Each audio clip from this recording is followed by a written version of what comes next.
नमस्कार दोस्तों, आप सभी ने अपने बचपन में हनुमान जी को सूर्य देव की तरफ जाने की कहानी तो सुनी होगी।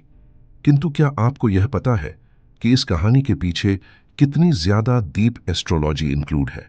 हालांकि इस कहानी का उल्लेख वाल्मीकि रामायण में इतना नहीं मिलता, किंतु हनुमान के बालपन की कहानियों का उल्लेख पराशर संहिता में मिलता है। सबसे पहले आपको यह समझना होगा कि हनुमान जी का नाम जो ऋग्वेद में है वह है वृक्ष कॉपी। और यदि हम एस्ट्रोलॉजिकल लैंग्वेज में बात करें तो इसका मतलब होता है ओरायन, जो कि एक एस्ट्रोलॉजिकल कॉन्स्टेलेशन है।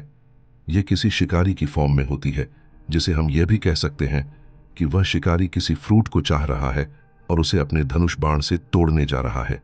ज्यादा डीप एस्ट्रोलॉजी में ना जाकर मैं सिर्फ आपको यह बता देता हूं कि विंटर सोल्स्टिस के समय से लेकर वर्नल इक्विनॉक्स तक, मतलब 22 दिसंबर से लेकर अर्ली मार्च तक, एसेंडेंट एंड लागना उस टाइम पीरियड के दौरान सूरज के साथ same position and same degree में रहते हैं। और जब सूरज आगे बढ़ता है तो ऐसा प्रतीत होता है जैसे ओरायन कॉन्स्टेलेशन सन को फॉलो कर रही हो। और इस पूरे प्रक्रिया को हमारे पूर्वजों ने इस प्रकार इमेजिन किया कि एक हंटर फ्रूट को चेंज कर रहा है, या फिर हम यह भी कह सकते हैं कि जो ओरियन है वह सूरज को चेंज कर रहा है। और अब आप पूछेंगे कि यह तो चलो हमें हनुमान जी की कहानी पता लग गई, किंतु इंद्र भगवान का इसमें क्यों मेंशन किया गया। तो आपकी जानकारी के लिए आपको बता दूं कि दिसंबर से मार्च के महीनों में नॉर्दर्न हेमिस्फीयर में कोई भी वर्षा नहीं होती, और इंद्र भगवान को हम वर्षा का देवता मानते हैं। और इस समय के दौरान मोस्ट ऑफ द पीपल जो है इसी रीजन में रहते थे, तो वह सिर्फ विंटर एक्सपीरियंस करते थे। तो इसीलिए वह इंद्र भगवान की पूजा उसे टाइम पर नहीं करते थे। और इसीलिए कहानी में हमको हनुमान जी, जो कि वृषकपि है, और इंद्र जी, वह दोनों इस पीरियड के दौरान आमने सामने बताए गए हैं, मीन्स कंपटीटर बताए गए हैं।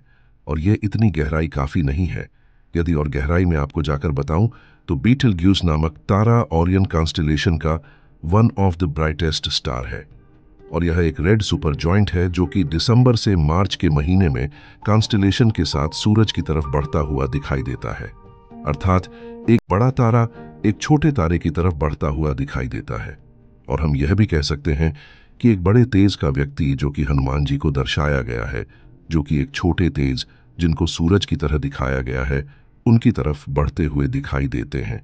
तो इससे आप समझ ही सकते हैं कि हमारे वेदों में कितना ज्यादा ज्ञान छुपा हुआ था। हमारे जो पूर्वज थे वह कितनी बातें ऐसी हमसे कह जाते थे जिनका हमें आज तक मतलब ही नहीं समझ आया, जिनको हम अब तक जान ही नहीं पाए।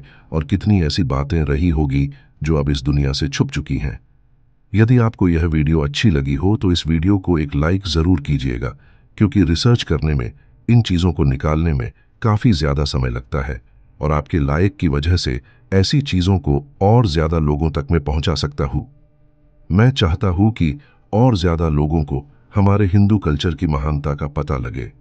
और यदि आपको इस तरह के कंटेंट चाहिए, इस तरह की नॉलेज वीडियो चाहिए, या फिर आप चाहते हैं कि मैं इस पूरे एंशिएंट कल्चर को साइंटिफिक वे में समझाने की एक सीरीज स्टार्ट करूं, तो कमेंट सेक्शन में बताइएगा। धन्यवाद।